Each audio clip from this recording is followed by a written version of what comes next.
자, 오늘은 아브라함의 이야기를 하면서 우리가 또 함께 의뢰를 나누고 또 결단하는 시간 되었으면 좋겠습니다. 하나님은 소돔과 고모라를 멸하시려고 작정하신 다음에 소돔과 고모라를 멸하시기 전에 누구를 찾아왔냐면 여러분들이 잘 아시는 것처럼 아브라함을 찾아오셨습니다. 마치 우연히 아브라함의 장막을 찾으신 것처럼 그렇게 아브라함의 장막에 들리셨고요. 또 그곳에서 아브라함으로부터 식사 대접을 잘 받으신 후에 하나님은 조용히 아브라함에게 이렇게 말씀하십니다. 내가 하려는 일을 아브라함에게 어찌 숨기겠느냐. 그러니까 소돔과 고모라를 멸망하려고 계획하고 작정한 그 일을 내가 어떻게 아브라함에게 숨길 수가 있겠느냐라고 말씀하시며 당신의 계획을 아브라함에게 알려주셨습니다. 하나님께서 아브라함에게 소돔의 멸망 계획을 알려주신 것은 사실 하나님도 이 소돔과 고모라의 죄악이 너무나도 커서 그들을 다 진멸해야겠는데 한편으로는 그들이 너무 불쌍한 거예요. 하나님께서 소돔과 고모라를 진멸하려고 딱 계획을 세우시고 작정을 하신 다음에 보시니까 그 멸망당해야 될 인간들이 너무 불쌍하다라는 생각이 들어서 그들을 살리고도 싶은 마음이 하나님 마음에 또 있었던 거예요. 저들의 죄악 때문에 진멸해야 되겠다, 아주 깨끗하게 진멸해야 되겠다라는 마음도 계셨고, 또 그들이 너무 불쌍해서 어떻게 하면 저들을 살려낼 수 있을까 하는 그런 마음도 있었던 것입니다. 그래서 하나님은 아브라함을 찾아오신 것입니다. 아브라함에게 당신이 소돔을 심판하지 않을 근거를 한번 만들어 보라는 것입니다. 소돔을 향한 당신의 진노를, 그 심판을 아브라함은 네가 한번 막아볼 수 있겠느냐라고 그런 의미로 지금 아브라함을 찾아오신 거예요. 왜 하나님은 아브라함에게 그런 것을 요구하시는 것입니까? 우리 지난번에 살펴본 것처럼 창세기 17장에서 하나님께서는 아브라함, 이스마엘 하나를 놓고서는 그냥 육신적인 아버지로, 한 아이의 존귀한 아버지로 만족하며 살아가려는 그 아브라함을 보시고, 내가 너를 선택한 것, 내가 갈대아 우르와 하란에서 너를 불러낸 건 고작 한 아이의, 한 아들의 존귀한 아버지가 되려고 너를 불러낸 것이 절대 아니다. 나는 너를 열국의 아버지, 여러 나라와 여러 민족의 아버지로 세우려고, 그래서 너를 통해서 천하 만민이 복을 받게 하기 위해서 너를 내가 선택했고 불러냈다라고 하나님 말씀하시면서 그의 이름을 바꿔주십니다. 한 사람의 존귀한 아버지란 뜻을 가진 아브람에서 열국의 아버지, 모든 나라와 모든 족속의 아버지라는 아브라함이란 이름으로 그의 이름을 바꿔주셨어요. 이름이 바뀌었다라는 말은 그의 정체성이 바뀌었다라는 거예요. 인간적인 만족에 머물러 있었던 아브라함을 하나님께서는 그의 부르신 목적대로 사용하시기 위해 그의 정체성을 다시 한번 알려주신 것입니다. 그러니까 한 사람의 존귀한 아버지였던 아브라함이 여러 나라 여러 민족의 아버지인 아브라함으로 그 정체성을 바꾸셨다는 거예요. 그래서 아브라함을 찾아오신 거예요. 왜냐하면 분명히 아브라함에게 약속하신 것이 뭐예요? 천하 만민이, 모든 나라와 모든 족속이 너로 말미암아 복을 받게 될 것이고 너의 씨를 통해서 또 여러 민족들이 날 것이다라고 하나님 약속하셨기 때문이에요. 소돔과 고모라도 세계 여러 민족, 여러 족속 중에 하나거든요. 내가 이들을 멸하기 전에 열국의 아버지로 택함을 받은 너에게 물어보려고 내가 너를 찾아왔다라는 거예요. 그리고 아브라함은 하나님의 그 의중을 알았던지 몰랐던지 하여간에 하나님이 계획하신 그 소돔과 고모라의 심판을 어떻게 해서든지 막아보려고 애를 쓰는 나서는 본문이 바로 오늘 본문입니다. 자, 오늘 본문 24절에서 25절 말씀 다시 한번 읽어보도록 하겠습니다. 24절에서 25절 말씀입니다. 시작. 그 성중에 의인 50명이 있을지라도 주께서 그곳을 멸하시고 그 50의인을 위하여 용서하지 아니하시리이까. 주께서 이같이 하사 의인을 악인과 함께 죽이심은 부당하오며 의인과 악인을 같이 하심도 부당하니이다. 세상을 심판하시는 이가 정의를 행하실 것이 아니니까. 여러분이 아브라함의 오늘 이 24절에서 25절 말씀은 실로 엄청난 말입니다.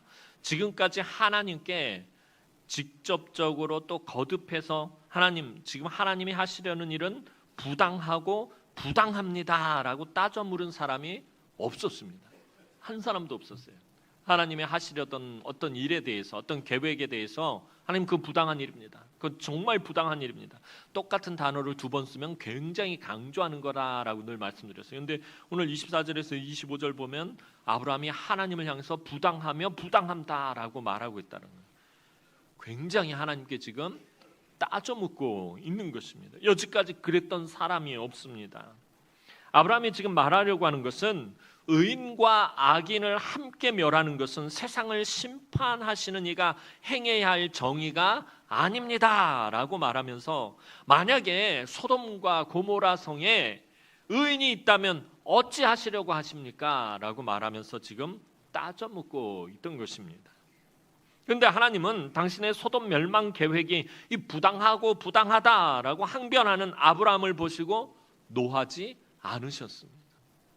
소돔과 고모라의 죄악이 하나님 앞에까지 들렸기 때문에 하나님이 지금 소돔과 고모라를 멸망시키려고 작정을 하셨는데, 그것이 부당하다라고 말하는 아브라함에 대해서 하나님이 노하지 않으셨다라는 것입니다. 아브라함이 계속해서 의인의 숫자를 줄여갑니다. 여러분들 아시는 것처럼 처음에 50명, 45명, 30명, 20명, 10명. 그래도 하나님 진노하지 않으셨다는 거예요. 아니 뭐 이렇게 말을 이렇게 질질 끌고 난리냐고. 저 같았으면, 성질 급한 저 같았으면 이 숫자를 줄여가는 거나 원하는 게 뭐냐고 막 소리를 버럭 질렀을 텐데, 하나님 노하지 않으시고 계속해서 아브라함의 이야기를 경청하신다라는 거예요. 오히려 하나님은 아브라함이 제시하는 의인의 숫자가 계속 줄어들어도 그 숫자로 인해서 용서하시겠다라고 말씀하고 계신다는 거예요. 그런데 하나님은 어찌 보면 매우 불경스러운 아브라함의 말에 왜 진노하지 않으신 것입니까? 이야기가 진행될수록 오히려 하나님은 아브라함의 말에 더 귀를 기울이시고 계시는 것 같아요. 숫자를 줄여 나가면은 하나님이 짜증도 나고 화가 날 법도 한데 전혀 그러지 않고 오히려 더 귀를 기울이시고 계시는 것 같은 그런 모습이 보여진다라는 거예요. 아까 말씀드렸던 것처럼 하나님께서는 소돔과 고모라의 죄악을 보시고 그들을 진멸하시면 그 죄를 없애버리셔야 하는 거룩하신 하나님이신데, 한편으로는 그 멸망당할 인간들이 불쌍히 여기시는 이 사랑이 하는 긍휼의 하나님의 모습이 있다라고 아까 말씀을 드렸어요. 그 하나님의 모습이 계속해서 아브라함의 말에 귀를 기울이게 만들었다라는 거예요. 그리고 한편으로 하나님은 당신의 심판을, 계획을 지금 가로막고 나선 아브라함을 보시며 마치 아브라함아 네가 참 많이 성장하고 성숙해졌구나 하시며 도리어 흐뭇하게 여기시는 것 같아요. 그의 이름을 아브라함에서 아브라함, 한 사람의 존귀한 아버지에서 열국의 아버지로 바꿔주신 그 하나님의 의도를 이 아브라함이 그래서 어느 정도는 따라오고 있는 것 같다라는 느낌을 받으신 것 같아요. 네가 이스마엘 한 아이의 아버지가 아니라 여러 나라 여러 민족의 아버지, 여러 나라와 여러 민족을 살려내고 복이 되게 하는 그 아버지로 부름을 받은 네가 그거에 맞게 잘 성장하고 성숙해졌구나 하시면서 어찌 보면 흐뭇하게 여기시는 것 같아요. 아브라함도 사실은 의인의 숫자를 낮춰갈 때마다 아주 필사적으로 자기 자신도 하나님 앞에서 낮추며 말하고 있어요. 이 먼지 같고 티끌 같고 제 같은 제가 감히 하나님 말씀드립니다. 하나님 이번 한 번만 더 말씀하세요. 하나님 노하지 마시고 들어주세요. 계속해서 자기를 낮추면서 말하고 있어요. 굉장히 필사적으로 지금 아브라함이 하나님에게 매달리고 있어요. 하나님은 아브라함이 당신의 처사가 부당한 것을 따져 묻는 것이 아니라 소돔에 살고 있는 사람들을 불쌍히 여기고 있다라는 것을 아셨다라는 것입니다. 어떻게 해서든지 사람들을 살려보려는 이 아브라함의 마음이 누구의 마음이었던 것입니까? 하나님의 마음이었습니다. 사실 하나님은 당신의 그 마음을 아브라함이 알아주기를 원하셨던 것입니다. 당신의 그 마음, 지금 갈등하고 있는 그 마음을 아브라함이 헤아려 주기를 바라셨다라는 것입니다. 아니, 그 위대하신 하나님, 전능하신 하나님이 왜 마음 가운데 갈등하고 고민하고 계시는 거예요? 그리고 그것을 왜 아브라함과 상의를 하고 아브라함에게 얘기를 하고 계시느냐? 하나님이 뭐 부족한 것이 있으셔서 하나님은 아브라함과 그렇게 인격적인 관계를 맺기를 원하셨던 거예요. 그것은 사실 오늘날 저와 여러분들도 마찬가지인 것이에요.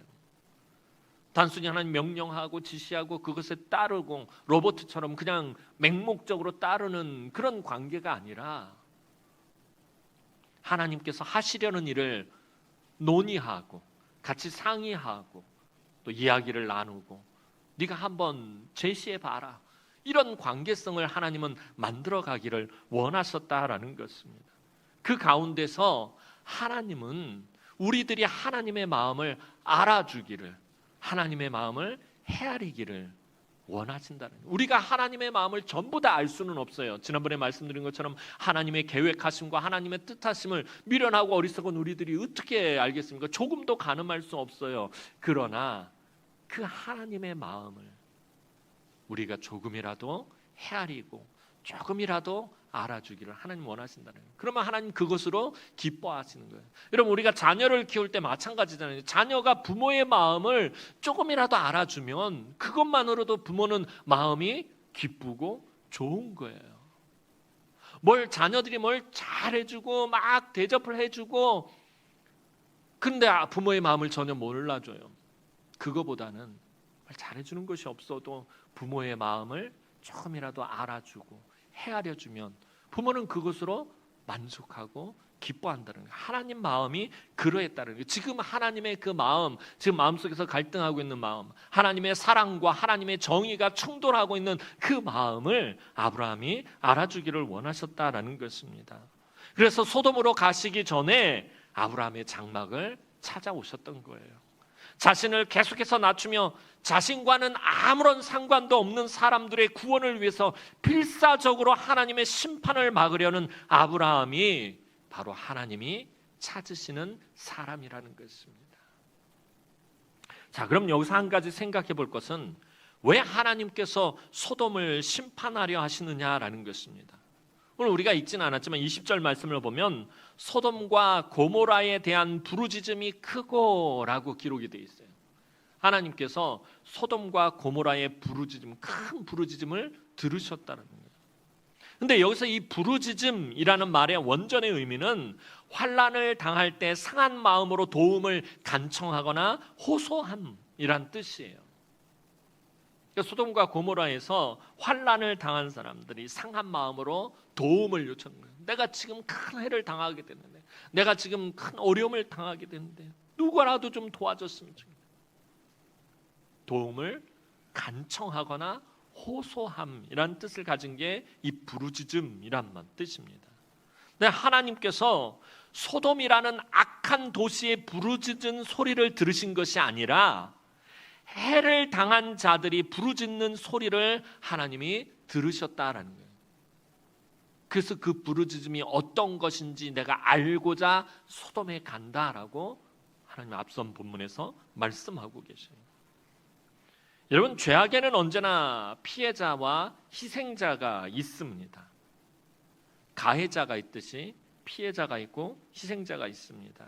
근데 그 희생자들의 소리, 그 피해자들의 소리를 하나님께서 들으셨다라는 것입니다. 근데 여기서 우리가 주의해야 할 것은요, 죄악의 희생을 당했다고 그 사람이 의인이란 말은 아닙니다. 우리도 모르게 압제하는 강자는 죄인, 당하는 약자는 의인으로 생각할 때가 있어요. 갑질하는 사람은 죄인, 그 갑질을 당하는 사람은 의인이라고 이렇게 흑백 논리로 생각할 때가 있는데 그렇지가 않다라는 거예요. 그럼에도 슬픔과 원통함으로 부르짖는 소리는 하나님 귀에 반드시 들린다라는 거예요.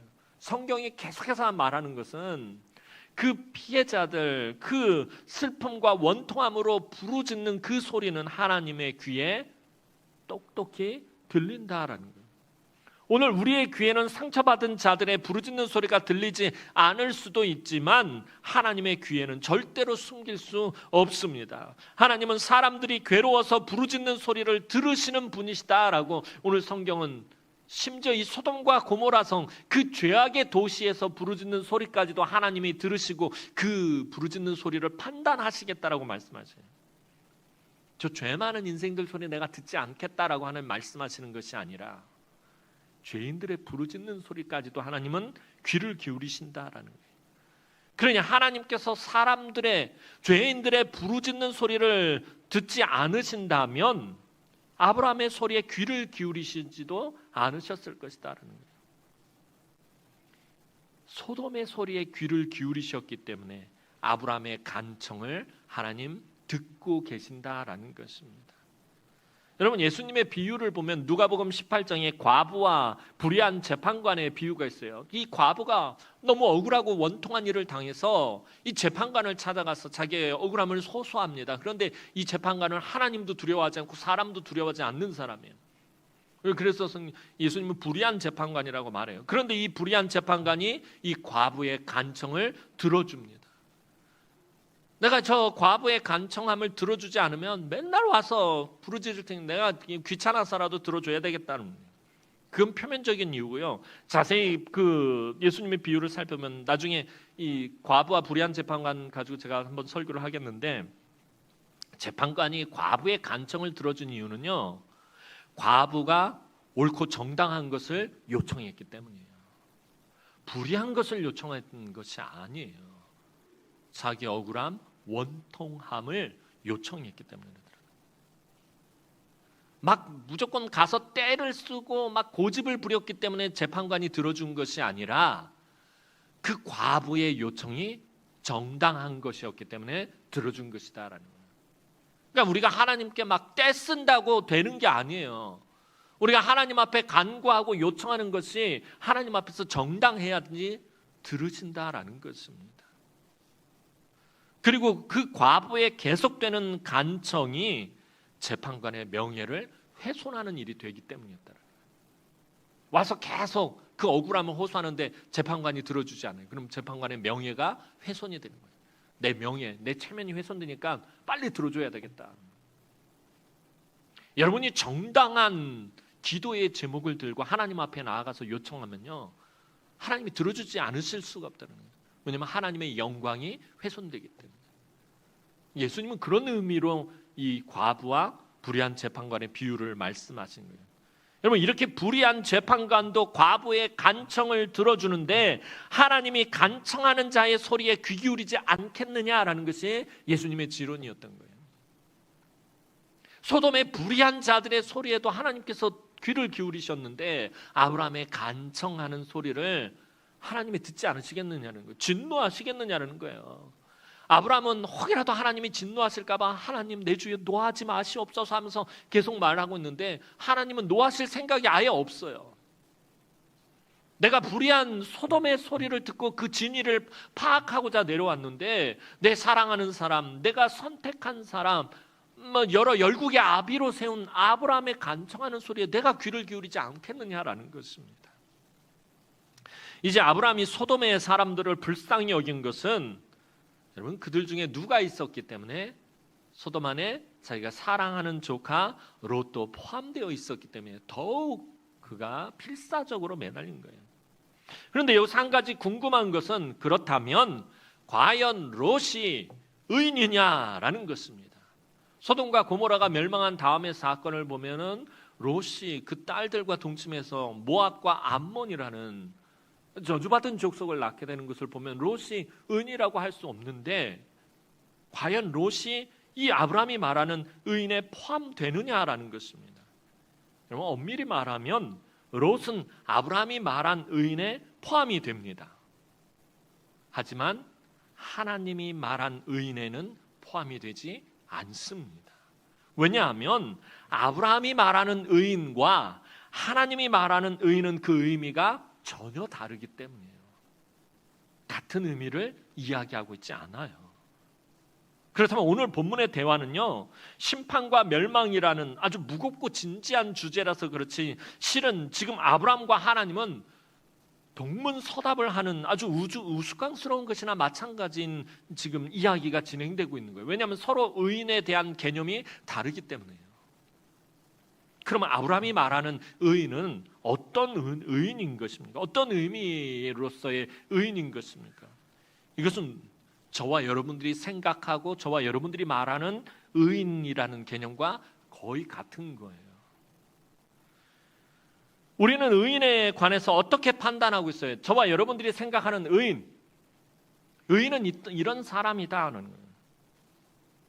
우리는 이렇게 말할 때가 많아요. 나도 때로는 실수를 하고 나도 때로는 죄를 범하기도 해. 하지만 나는 사람들을 무참히 죽인 저 테러리스트들이나 아주 흉악한 강도나 막 연쇄 살인범 같은 그런 살인자들처럼 나쁜 사람은 아니야.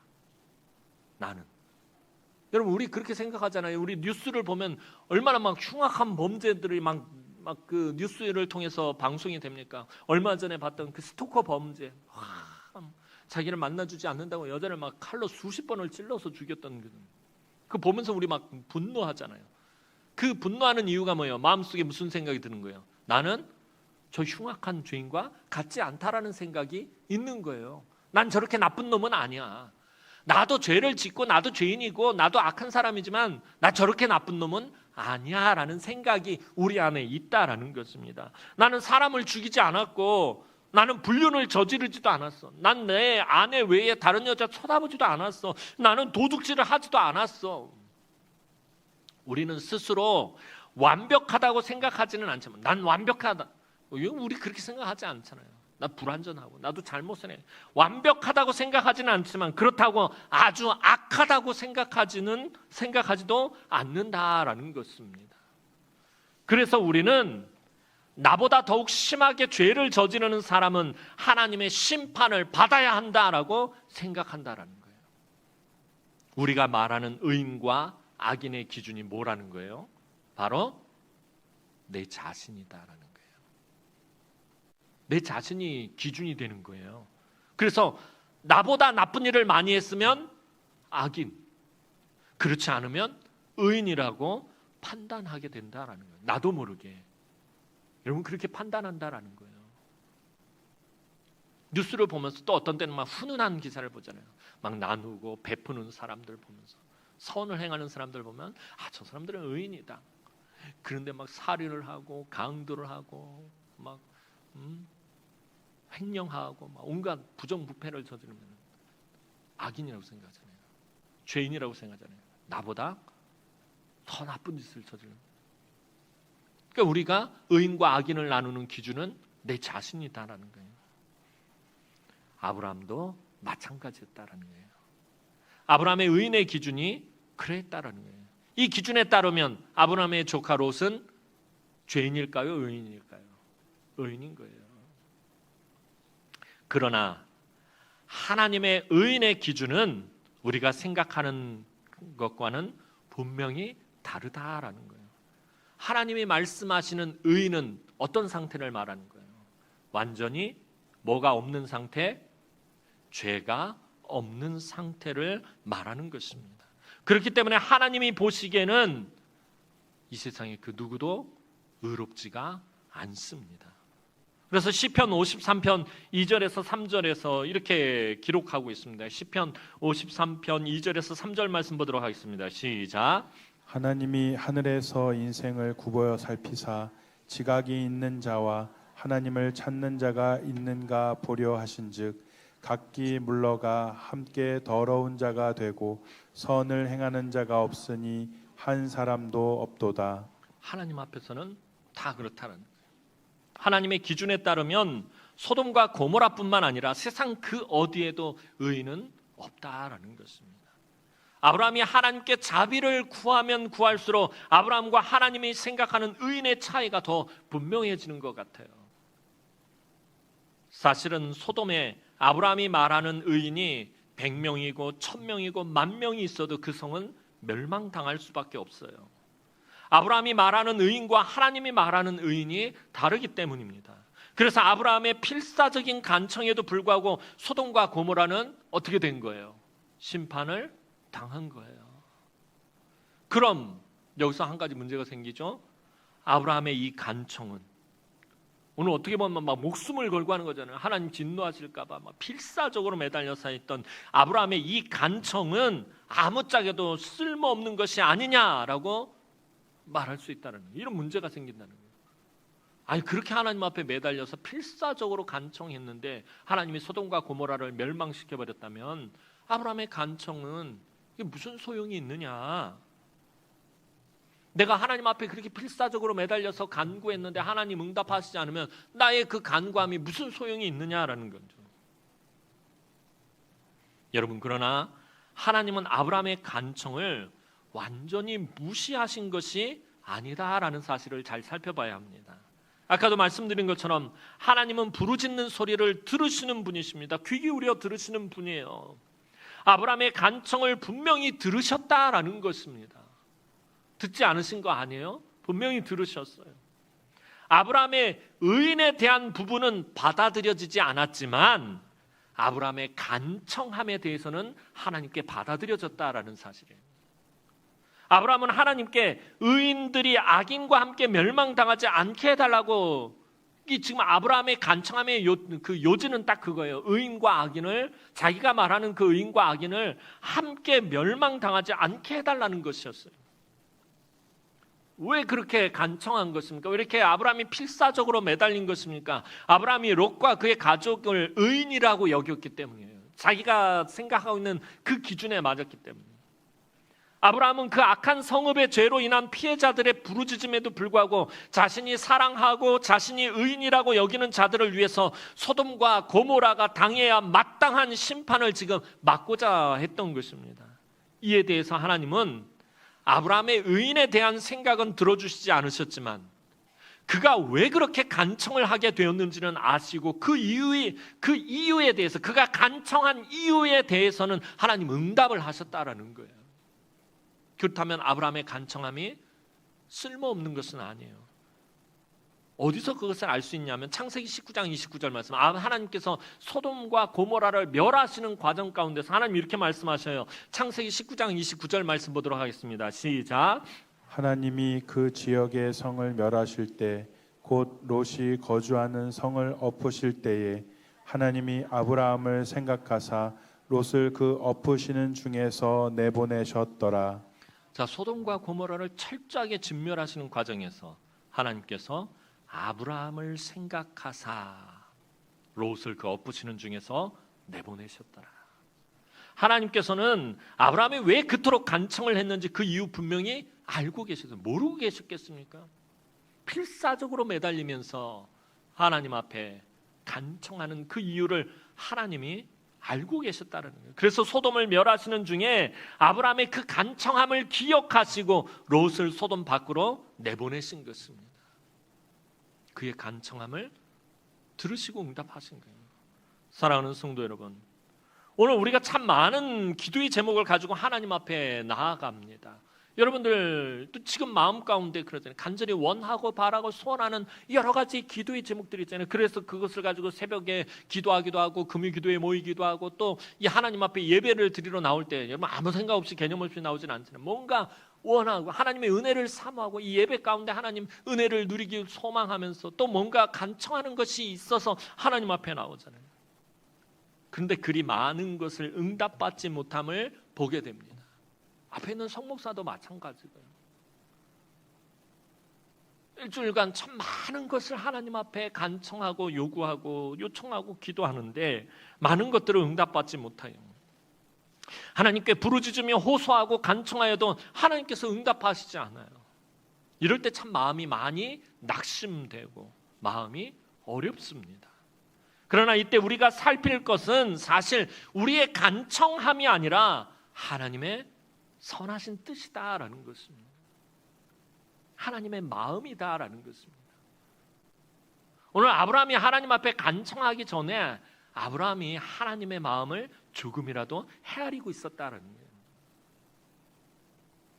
여러분, 우리가 기도하면서 우리 기도를 좀 정직하게 살피면서 나의 간청함이 아니라 하나님의 마음을 내가 과연 헤아리며 하나님 앞에 간청하고 요구했던, 기도했던 적이 있는가 다시 한번 좀 살펴봐야 돼요.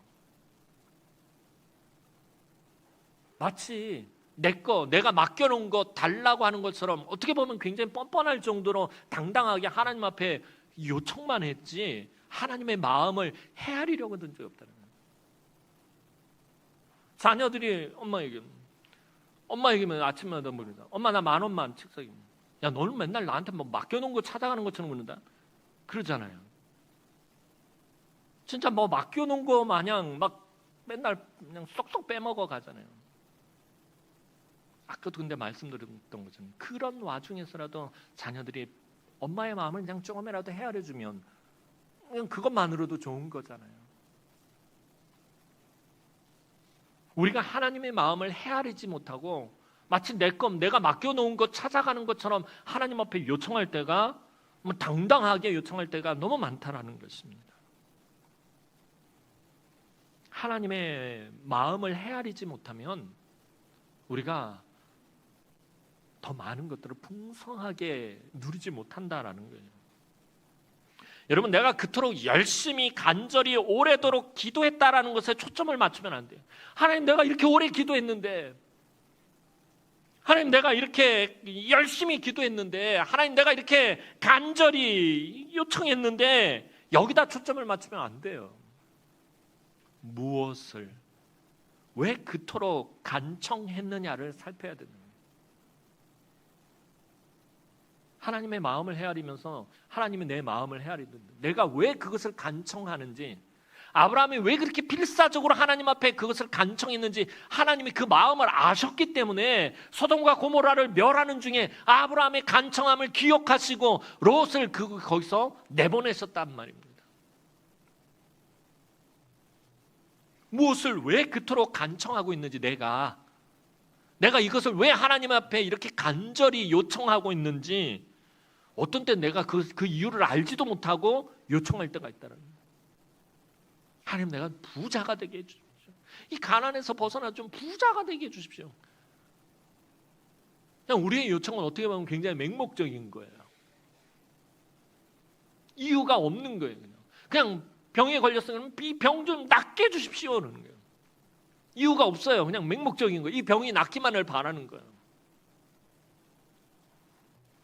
왜 이 병이 나야 하는지, 내가 왜 부자가 되어야 하는지, 내가 왜 이 어려운 문제가 해결되어야 하는지 그 이유가 분명히 하나님 앞에 전달이 되어야 된다는 거예요. 그냥 무조건이 아니라 무조건 병이 낫고 무조건 부자가 되고 무조건 이 고난에서 벗어나야 된다는 것이 아니라 내가 왜 그래야 되는지 그 이유가 분명히 하나님 앞에 전달이 되어야 한다는 거예요. 그것이 하나님의 뜻과 부합되느냐를 사실 가장 중요하게 생각해야 돼요. 내가 하나님의 뜻을 생각하면, 내가 하나님의 마음을 헤아리면 하나님은 나의 간청함을 기억하신다라는 거예요. 들으시기만 하는 것이 아니라 기억하시고 그것에 대해서 응답하신다라는 거예요. 부르짖음에 대해서 하나님 분명히 응답하시겠다고 말씀해요. 너는 내게 부르짖으라. 내가 내게 응답하겠고 네가 알지 못하는 크고 은밀한 일을 보이리라. 하나님 분명히 말씀하고 계신다는 거예요. 근데 그 단계까지 가려면 내가 내게 응답하겠고 네가 알지 못하는 크고 은밀한 일을까지 보이시겠다라고 하나님 말씀하시는 거예요. 그 단계까지 가려면 내가 왜 하나님 앞에 부르짖는지, 단순히 내가 내 삶이 좀 불편하고 내 삶이 좀 괴로워서가 아니라 그 이유가 분명히 하나님 앞에 전달돼야 된다. 내 간청함의 이유가. 우리는 항상 나의 기준을 앞세우는 실수를 범합니다. 기도에 관련된 너무나 중요하고 많은 하나님의 말씀 그냥 한 귀로 듣고 흘려버리고 결국에는 내 기준을 앞세울 때가 많다라는 거예요. 성경은 곳곳에서 기도에 대한 것들을 많이 언급하고 있어요. 대표적인 것들, 야고보서 4장 2절에서 3절 말씀 한번 보도록 하겠습니다. 야고보서 4장 2절에서 3절 말씀입니다. 시작. 너희가 얻지 못함은 구하지 아니하기 때문이요 구하여도 받지 못함은 정욕으로 쓰려고 잘못 구하기 때문이라. 야고보 사도가 우리의 전곡을 찌르고 있어요. 너희가 얻지 못하면, 응답을 받지 못하면 구하지 아니하기 때문이다. 은연중에 그래요. 우리는 막 걱정은 해요. 막 걱정은 하는데 기도는 정작 하지 않아요. 구하지 않아요. 시험 때 되면 그런 친구들이 있어요. 아, 내일 시험이야, 시험. 막 그러면서 막 우리 공부해야 돼, 공부해야 돼. 막 그러는데 말만 그렇게 하고 공부 안 해요. 그래서 내일 수학 시험 있어. 야, 정신 차려. 내일 수학 시험 있어. 그런데 공부 안 해요. 그게 우리의 모습이다라는 거예요. 걱정은 하는데 하나님께 구하지 않아요. 그래놓고 나중에 응답하시지 않으셨다라고. 그러니까 내가 걱정하는 것을 기도라고 착각하는 경우가 있어요, 여러분. 여러분, 걱정하고 근심하는 건 기도하는 게 아니에요. 성경은 걱정하지 말고 근심하지 말라라고 말해요. 근데 우리는 걱정하고 근심하고 하나님 앞에서 막 걱정하고 근심하고 아, 이거 어떡하지 뭐 이게 기도라고 착각을 하는 거예요. 야고보 사도가 정확하게 전곡을 찌르죠. 구하여도 받지 못하면 정욕으로 쓰려고 잘못 구합니다. 잘못된 것들을 구하기 때문에. 아까 과부와 불의한 재판관에서 얘기했죠. 불의한 재판관이 과부의 그 간청을 들은 거는 과부의 그 간청이 정당했기 때문이라는 거예요.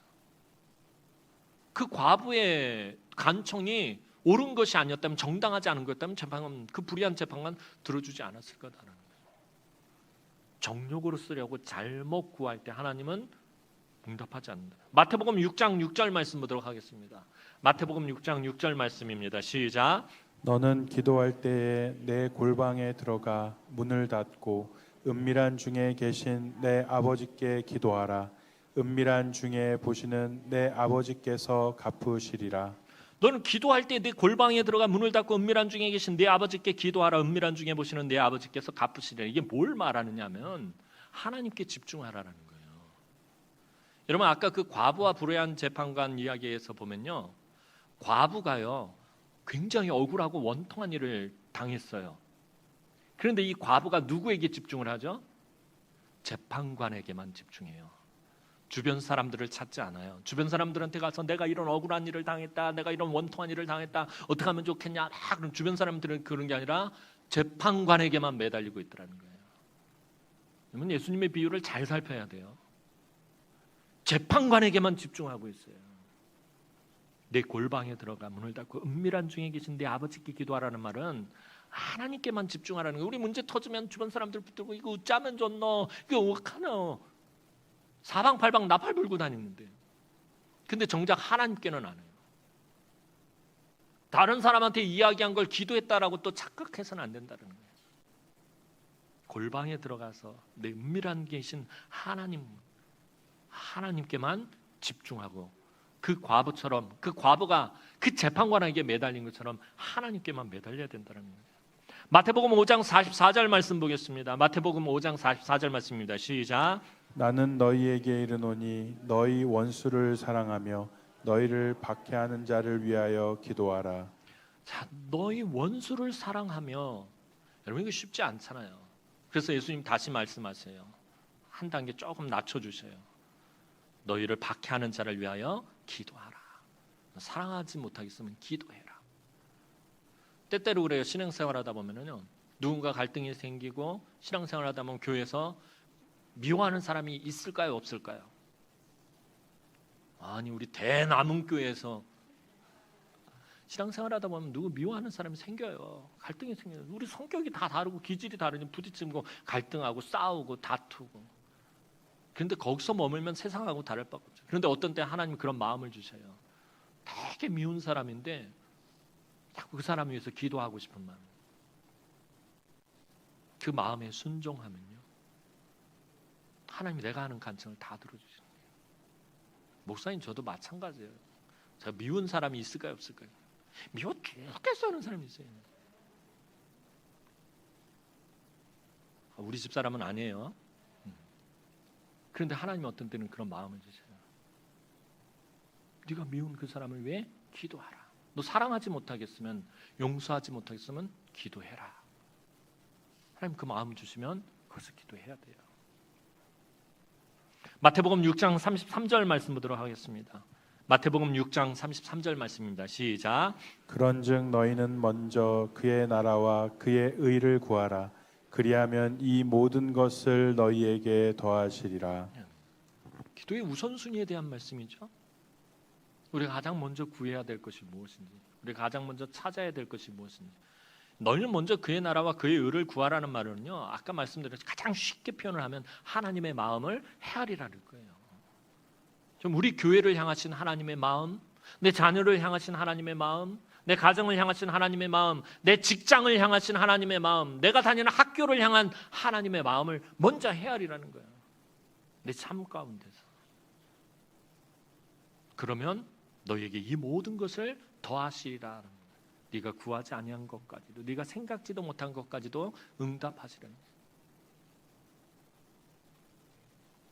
이 외에도 성경에는 기도와 관련된 수많은 말씀이 있어요. 그런데 우리의 기도에는 사실 전혀 적용하지 않아요. 하나님의 말씀대로 구해야 응답을 받아요. 하나님의 말씀이 하나님의 뜻이기 때문이에요. 하나님의 마음을 알 수 있기 때문이에요. 오늘 아브라함의 기도가 완전히 응답된 건 아니에요. 그러나 아브라함은 처음에 하나님으로부터 부름을 받았을 때보다는 그의 신앙이 지금 많이 자라나 있어요. 아브람일 때보다 아브라함일 때 그가 많이 성장하고 성숙해 있었다는 거예요. 자기와는 전혀 상관이 없는 자들을 위해 기도하기 시작했다는 거예요. 이전에 아브라함에게서는 그런 모습을 찾아볼 수가 없어요. 자기와 상관이 없는 사람들, 자기와 관계가, 소돔과 고모라에 살고 있는 사람들, 롯과 그의 가족들을 빼면은 아브라함과 전혀 상관이 없어요. 그런데 자기와 상관이 없는 자들을 위해서 기도하기 시작했다는 거예요. 자기의 주변 사람들을 위해서 기도하기 시작했다는 거예요. 하나님의 마음을 알아가기 시작했다는 거예요. 무엇을 의미하는 거예요? 열국의 아버지다워지기 시작했다는 거예요. 그의 이름 아브라함다워지기 시작했다는 거예요. 오늘도 비록 그가 하나님의 기준과는 전혀 다른 기준을 들고 나오기는 했지만 그의 마음이 하나님의 마음을 감동시킨 거예요. 하나님의 마음을 조금이라도 헤아리고 그 마음을 알고 그 마음을 향한 그의 간청함이 하나님의 마음을 움직였던 거예요. 하나님의 정하신 뜻을 진행하시는 가운데, 하나님이 작정하신 일을 행하시는 가운데, 심판은 불의 심판을 하시는 가운데 아브라함의 간청함을 기억하셨다는 거예요. 아브라함이 의인이라고 생각하는 롯의 가족을 심판 가운데서 내보내셨어요. 아브라함의 말대로 아브라함이 말하는 의인과 악인을 함께 멸하지 않으셨다라는 것입니다. 이유는 오직 아브라함의 간청함 때문이었어요. 사랑하는 성도 여러분, 오늘 여러분이 무엇을 간청하며 하나님 앞으로 나오셨어요? 이 예배를 통해 여러분 무엇을 간청하기를 원하십니까? 여러분의 기준으로 하나님께 구하지 마시기 바랍니다. 여러분의 생각을 일방적으로 통보하지 마시기 바랍니다. 여러분의 필요만 청구하지 마세요. 마치 내가 하나님께 뭘 맡겨놓은 것처럼 그걸 당당하게 달라고 요청하지 마시기 바랍니다. 내가 왜 그토록 간청하는지 하나님이 알게 하셔야 된다는 거예요. 내가 왜 이것을 가지고 하나님 앞에 이렇게 필사적으로 매달리고 있는지, 내가 이것을 가지고 하나님 앞에 왜 이렇게 간청하고 있는지, 그 이유를 하나님 알고 계시지만 내가 그런 노력들을 해야 되는 거예요. 하나님께서 우리의 간청함을 기억하시고 우리의 가정과 우리의 교회에 자비를 베푸시고 은혜를 베푸셔야 한다라는 거예요. 우리가 아브라함처럼 자기를 낮추고 나와는 아무런 상관이 없는 자들을 위해 간청하고 하나님의 마음을 헤아리며 간청할 때 하나님은 놀라운 은혜와 자비를 풍성하게 베푸신다라는 거예요. 우리가 금요 기도회 때 모여서 여러분들의 기도의 제목, 여러분들이 간청해야 될 것도 많은데 왜 제가 여러 가지 기도의 제목을 드려요? 나라와 민족을 위해서 기도하고 교회를 위해서 기도하고 아픈 환우들을 위해서 기도하고, 어떻게 보면 나하고 아무런 상관이 없는 자들이잖아요. 나도 지금 몸이 아픈 곳이 많아요. 그런데 나 말고 다른 사람, 나와 상관없는 사람들, 아픈 사람들을 위해서 기도해야 되고요. 나와 상관이 없는 주일학교 아이들 위해서 기도해야 되고요. 왜 그런 거예요? 우리의 믿음의 조상 아브라함을 하나님 그렇게 부르시고 그런 목적으로 선택하셨기 때문에 하나님의 놀라운 은혜와 자비를 풍성하게 우리의 기도를 통해서, 우리의 간청함을 통해서 하나님 이루시기를 원하시기 때문에 오늘도 자기 욕심을 내려놓고 나와는 아무런 상관이 없는 이웃을 위해 하나님의 마음을 헤아리며 그 간청함으로 하나님 앞에 나온 주의 귀한 사랑하는 우리 남흥의 성도들을 통해서 모든 교우들이 위기 가운데서 건짐을 받고 병중에서 치료를 받고 고난 속에서 회복되고 각 가정이 복을 받고 교회가 부흥하는 역사가 충만하기를 주님의 이름으로 축원합니다. 기도드리겠습니다. 사랑과 은혜가 많으신 아버지 하나님, 은혜와 사랑을 진심으로 감사를 드립니다. 오늘도 갈급한 심령으로, 애통하는 심령으로 하나님 앞에 예배하며 나오는 사랑하는 주의 귀한 성도들의 그 마음속 깊은 곳에 간청하고 간청함을 하나님 들어 주옵소서. 필사적으로 하나님 앞에 매달려 기도하는 기도의 제목들이 있는 줄로 압니다. 하나님, 또 때로는 나와 아무런 상관이 없는 자들을 위해서 기도하고, 하나님 교회를 위해서 기도하고, 우리 교우들을 위해서 기도하고, 주일학교를 위해서 기도하고, 환우들을 위해서 기도할 때마다 하나님의 놀라우신 은혜와 자비와 복의 역사가 하나님 나타나게 하여 주옵소서. 우리 성도들 한 사람 한 사람의 그 간청함, 하나님의 마음을 헤아리며 부르짖는 그 간청함을 들으시고 하나님 기억하시고 그 삶의 지경에서 하나님 응답하여 주시옵소서. 감사를 드렸고 예수님의 이름으로 기도하옵나이다. 아멘.